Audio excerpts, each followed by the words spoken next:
You are standing outside a narrow brick building on Drury Lane in London, 1887 AD. The gas lamps flicker weakly against the perpetual fog that clings to these streets like a shroud. Through grimy windows, you catch glimpses of red velvet and tarnished gold. But the real stories lie behind doors marked only by cryptic symbols chalked onto door frames. A woman in emerald silk glides past, her painted smile never reaching her eyes. She nods to the doorman, a mountain of a man whose scarred knuckles tell their own tale of violence. As she disappears into the shadows beyond the threshold, you hear the distant sound of a piano playing a melancholy waltz, punctuated by laughter that sounds more like breaking glass. This is not the romanticized world of literature or theatre. This is the brutal reality of Victorian London's flesh trade, where survival meant navigating a labyrinth of exploitation, disease, and desperation that would make modern trafficking operations seem almost quaint by comparison. Behind those velvet curtains and mahogany doors existed an entire underground economy built on human misery, one that operated with the tacit approval of a society that publicly condemned what it privately consumed with voracious appetite. Before diving into these forgotten stories of survival and suffering, if you enjoy learning about the hidden truths of history, consider hitting that like button and subscribing for more content like this. And please comment below to let me know where you're listening from. I find it incredible that we're exploring these ancient stories together from different parts of the world, connected across time and space by our shared curiosity about the past. The Victorian brothel was not simply a place of commerce, it was a complex social institution that reflected every contradiction of an empire at its zenith. These establishments ranged from opulent mansions in Mayfair where cabinet ministers conducted business alongside their pleasure, to squalid cellars in Whitechapel where dock workers spent their weekly wages in 15-minute intervals. Each operated according to unwritten rules that governed everything from client selection to the disposal of inconvenient pregnancies. At the apex of this hierarchy stood establishments like Mrs. Jeffries's house on King Street, where admission required not just money, but social connections that reached into Parliament itself. The building, a converted Georgian townhouse, presented a facade of respectability that fooled no one, while simultaneously providing the necessary fiction that allowed respectable gentlemen to maintain their reputations. Inside, crystal chandeliers illuminated scenes that would have shocked the very society ladies these men returned home to each evening. Mrs. Jeffries herself was a study in contradictions. Born Margaret O'Sullivan in County Cork, she had arrived in London at 16 with nothing but determination and a ruthless understanding of male weakness. By 40, she controlled an operation that generated more revenue than most legitimate businesses, employing everyone from French maids who spoke 4 languages to physicians who asked no questions about the procedures they performed in soundproofed basement rooms. The selection process for Mrs. Jeffries's establishment was methodical and cruel. Young women were evaluated not just for physical beauty, but for their ability to maintain the elaborate deceptions that wealthy clients demanded. Could they convincingly portray an innocent country maiden? Could they speak French well enough to satisfy a diplomat's fantasy of Parisian sophistication? Could they endure the specific cruelties that certain regular patrons required while maintaining the performance of enjoyment? Training began immediately upon acceptance.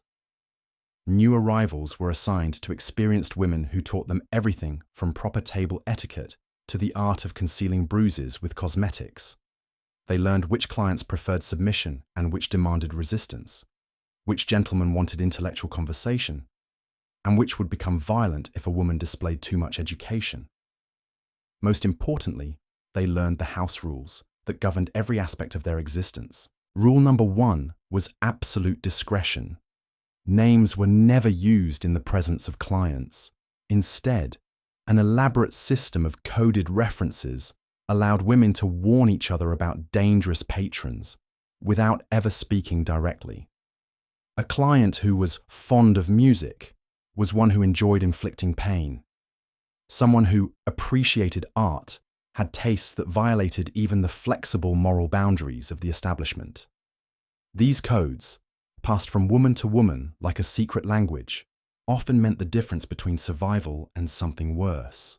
The financial arrangements were deliberately complex, designed to ensure that women could never accumulate enough money to leave. Room and board were charged at inflated rates.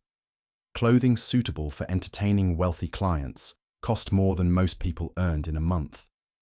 Medical expenses, legal fees, and various other charges were added to accounts that never seemed to balance in the women's favour. The house physician, Dr. Whitmore, charged £5 for procedures that cost him pennies to perform, knowing that women had no choice but to pay. Violence was the unspoken foundation upon which the entire system rested. While Mrs. Jeffreys preferred psychological manipulation to physical brutality, she employed men whose sole purpose was to remind women of their vulnerability. Thomas Hartwell, her primary enforcer, had spent 10 years in Pentonville prison before entering her service. His methods for dealing with women who attempted to leave or who failed to maintain proper attitudes were legendary throughout London's underworld. The clientele of high-end establishments like Mrs. Jeffreys's represented a cross-section of Victorian power. Cabinet ministers arrived in unmarked carriages after midnight. Judges who sentenced women to hard labour for prostitution during the day became their customers after dark. Military officers who publicly championed moral purity privately indulged in practices that would have horrified their subordinates. The hypocrisy was so systematic, it became a form of social currency, with knowledge of certain men's preferences serving as insurance against prosecution or exposure. But the true horror of these establishments lay not in their luxury, but in their efficiency at destroying human dignity. Women were reduced to commodities with specific attributes and market values. Age, appearance, nationality, and willingness to perform particular acts all factored into elaborate pricing schemes that treated human beings like cuts of meat in a butcher shop. Regular clients maintained detailed preferences that were recorded in leather-bound ledgers, creating permanent records of degradation that could be used for blackmail if necessary. The medical realities of Victorian brothel life were particularly brutal. Without understanding of bacterial infections or effective contraception, women faced constant threats to their health and lives. Syphilis and gonorrhea were occupational hazards that could lead to madness and death. Unwanted pregnancies were terminated through procedures so dangerous that many women preferred the alternative of giving birth and abandoning their children to foundling hospitals that were little more than death sentences. Dr. Whitmore maintained detailed records of his procedures, written in Latin to obscure their true nature from casual observers. His journals, discovered decades later in the basement of a demolished building, reveal the systematic butchery that masqueraded as medical care. Women who developed infections were treated with mercury compounds that caused as much damage as the diseases they supposedly cured. Those who became pregnant faced procedures performed without anesthesia on kitchen tables, using instruments that were rarely cleaned between patients.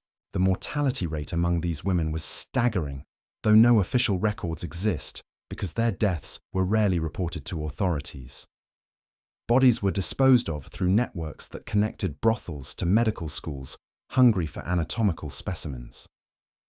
A woman who died during a botched procedure might find her final resting place on a dissection table, her death serving the advancement of medical knowledge even as her life had served male pleasure. The psychological toll was perhaps even more devastating than the physical dangers. Women developed elaborate mental defenses to survive experiences that would have broken stronger individuals. Some retreated into complete emotional numbness, performing their duties like automatons, while their minds fled to safer places. Others developed multiple personalities, creating separate identities for their work lives that allowed them to preserve some core sense of self.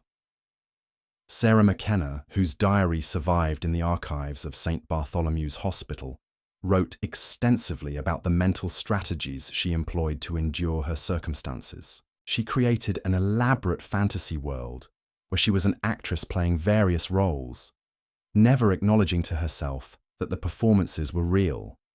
This dissociation allowed her to function for nearly 8 years before a complete mental collapse left her permanently institutionalized in Bethlem Royal Hospital.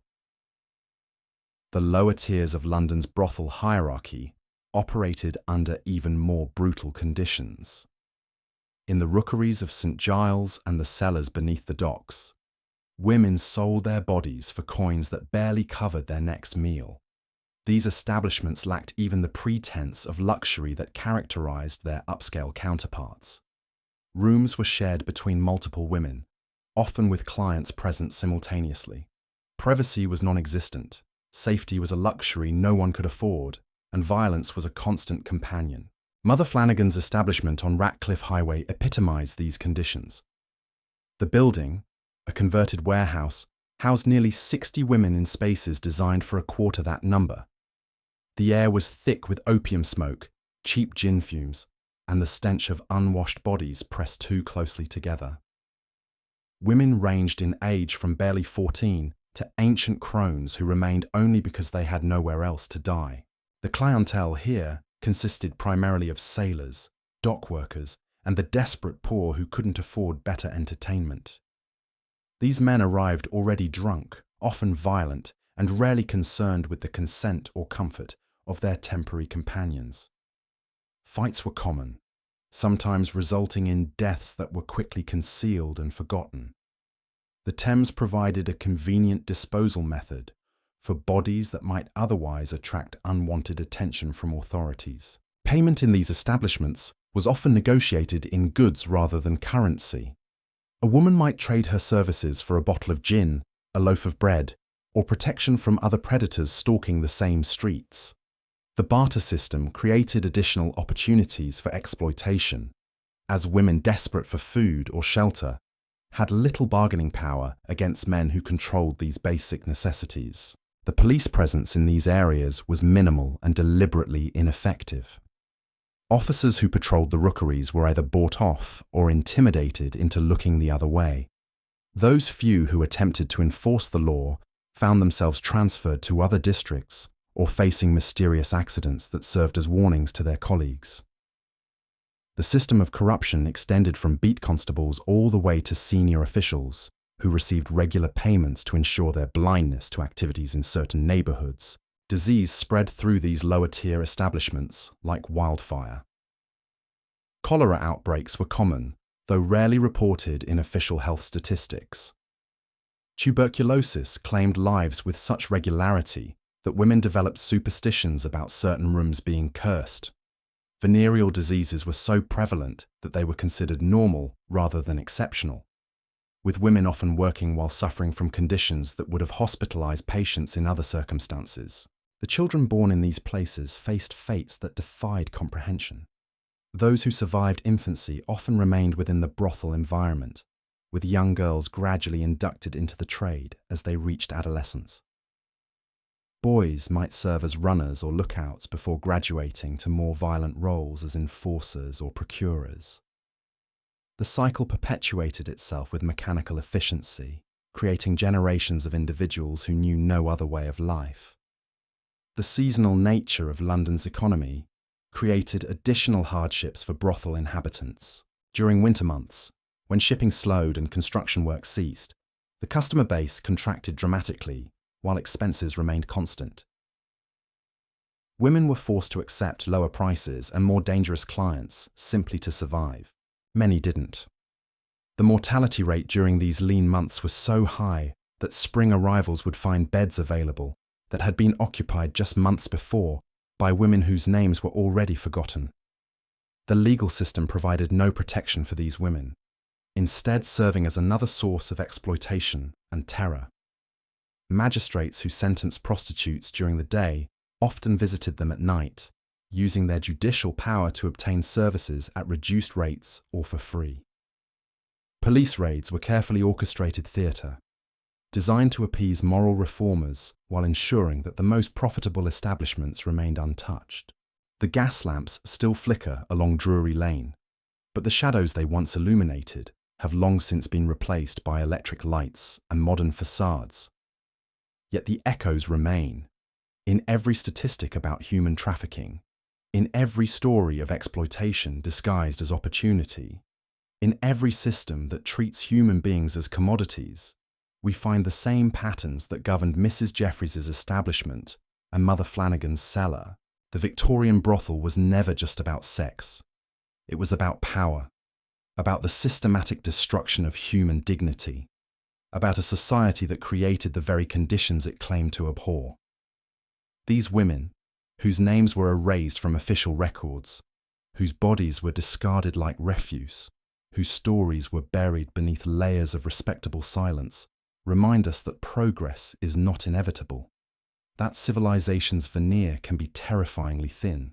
Their coded warnings, whispered in darkness, still echo across the centuries. They speak of the price paid when society values appearance over truth, when power operates without accountability, when human worth is measured by utility rather than inherent dignity.